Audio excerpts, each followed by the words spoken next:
Hello everyone.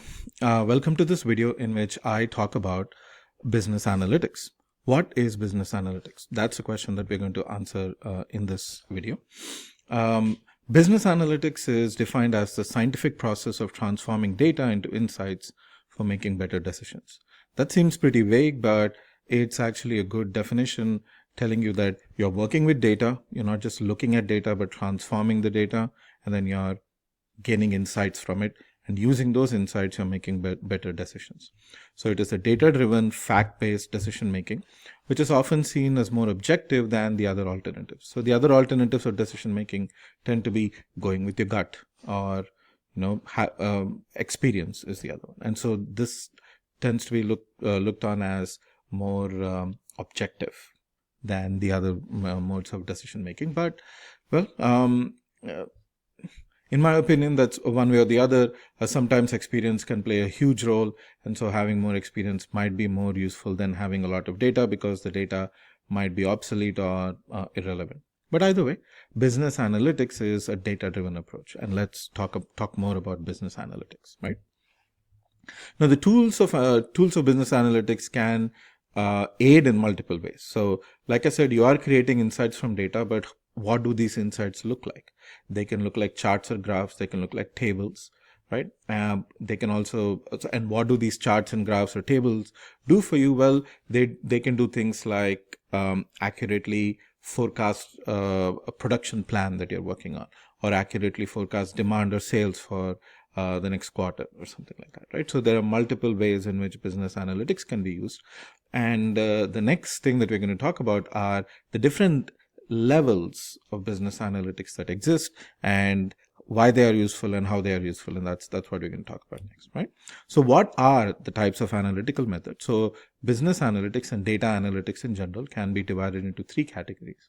You have descriptive, predictive, and prescriptive. And as you go from descriptive to predictive, from predictive to prescriptive, the analytical methods that you use tend to become more complex, right? So let's start at the beginning.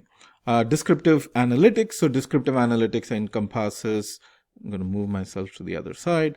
The descriptive analytics is where you take the data that you already have and you describe what's going on with that data. And the usual way in which you get this done is you look at, like I said, tables and charts that you can create. You can look at reports.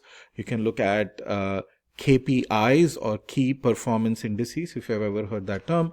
That is a descriptive analytical tool, right? So it tells you exactly how things that are important for your particular company are doing, right? So descriptive statistics, data visualization, some basic data mining techniques, some basic what-if spreadsheet modeling and things like that. All of these fall under descriptive analytics. Now, and these descriptive analytics, like I said, tend to give you key performance indices, or KPIs. And these KPIs are useful, and each industry has its own KPI. For example, in my industry, if you look at universities, a key performance indices might be number of applications sent out, or number of applications that got converted into actual admissions, or what is the average the tuition paid by different students coming to the university. So there are multiple key performance indices that the administration tracks, and they change from company to company, industry to industry. So we talked about the education industry. Now let's consider something like a restaurant. You might be looking at how much money did you generate per square foot, or how much money did you generate per table, or per person entering, or if you're looking at something else like delivery services or something like that, per order, right? So there are a lot of different KPIs, or key performance indices, that you can look at, and these are all descriptive analytical methods, right? So moving on. Data dashboard. So these descriptive analytical methods, these KPIs, tend to be collected in a data dashboard. And if you are, say, the CEO or one of the top members in a company, usually when you log into your computer in the morning, you'll see them there. You say, okay, this is how the KPI is performing today. This is how it did over the last week, over the last month, over the last year, and so on. So these are usually what you end up seeing, data dashboards, right? Now, the next level of analytics, or the next type of analytical method, is predictive analytics. So descriptive analytics, what it does is it describes the existing data. So you take the data, describe what the data looks like, maybe gain some insights just from description, right? Maybe you find out that if you're running a restaurant and most of the people who come to your restaurant come for 2 people tables at lunch. There are hardly anyone who comes to lunch, and hardly any of the parties that come to lunch are more than 2 people, right? Then it makes more sense for you to have a lot of tables that seat 2 people and not have so many tables that seat larger people. And that comes straight from descriptive statistics or descriptive analytics, right? So you're describing the existing data and drawing insights from it. Now, predictive analytics is one step further. In predictive analytics, you take the data that you have, the past data that you have, and you make predictions in the future based upon patterns that you see in the past data. So if you've heard of data mining, well, this is what much of data mining does. Machine learning, neural networks, and all of that. Most of what all of these methods do is they look at past data, build models around past data, and make predictions from it. The models can be simple as, say, adding 2 numbers, or adding 1 number and multiplying with another number, or it can be so complex that you need a computer to make calculation, right? So predictive analytical techniques can vary in their complexity. Right. Now, linear regression is something that we're going to look at in this class. If time permits, we'll do time series analysis. There are other data mining techniques. A cluster analysis is very useful. You have classification trees, classification forests, regression forests. Then you have support vector machines, and you have all the other things. If you ever take a higher level analytical course at Rutgers, you would have come across all of these methods.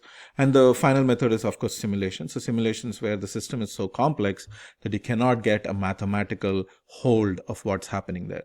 You just sort of randomly figure out people or items coming in and out of the system, and then see how the system works. A good example of where simulation is actually used in real life is at turnpike exits. So if you look at turnpike exits, you see some of them are open. So if you go at, say, rush hour, all of them will be open, right? And a majority of them might be cash. A few of them are easy pass because a lot of people don't tend to have cash. But if you look at the same exit at, say, 1 o'clock in the morning, you'll probably have most of the exits open with just easy pass and maybe 1 cash. One of them is a cash exit, right? So how do you figure out exactly how many cash registers to have and how many just have easy pass? Well, that is done using simulation techniques, right? Something to keep in mind. So here are some examples of prescriptive analytics. So finally, the third step that we look at is prescriptive analytics. And prescriptive analytics is where you go one step further than predictive analytics. So in predictive analytics, you look at past data and you make predictions with the past data, right? In prescriptive analytics, you look at the past data, you figure out where the past data is leading you, and then take steps to make sure that you do a better than what you've been doing so far, right? So that is prescriptive. You're prescribing a better path for the future, or hopefully you're hoping that it's a better path for the future, because you never know what the future is going to hold, right? And the most common models here are optimization models. We will look at linear, nonlinear optimization, some even more complex optimization models in this class. But if you've ever taken the spreadsheet modeling class, you did linear programming, quite a bit of linear programming there, and nonlinear programming there. All of that falls under prescriptive analytics, right? So portfolio models, supply chain design models, price markdown models, all of these models are part of prescriptive analytics, right? So like I said, simulation. So just running a simulation is part of predictive analytics, but running simulations and then testing different outcomes, that is prescriptive analytics technique, right? So this is what business analytics is all about, right? The 3 levels of analytics, descriptive, predictive, and prescriptive, sort of tell you the increasing complexity of models that are used in the world of in business analytics, and also the basic definition that it is a data-driven decision-making approach. Now, people like the slide, like I had in the slide before, that a lot of people tend to feel like data-driven decision-making is foolproof or is objective, but that is not always true. There's this famous adage that people have been using since the 1980s, which is garbage in, garbage out. Just if the data that you feed into your system is bad, the result you're going to get, it might be objective, but is still bad, right? So there are lots of examples of how analytical methods have been used, objective analytical methods have been used where the result turns out not to be so objective, because the data that was fed into the analytical method was itself not objective, right? So that's something to keep in mind. But it is just a mathematical way of making decisions. Does it compensate for any experience that you have or any gut feeling that you have? It doesn't. Gut feeling obviously is a shot in the dark, but experience can play lots of times can play a very important role in how things will go in the future, because human nature is not something you can always capture with numbers. At least that's my opinion, right? So this is Intro to Business Analytics, and if you have any questions, feel free to email me, and I will see you all in the next video.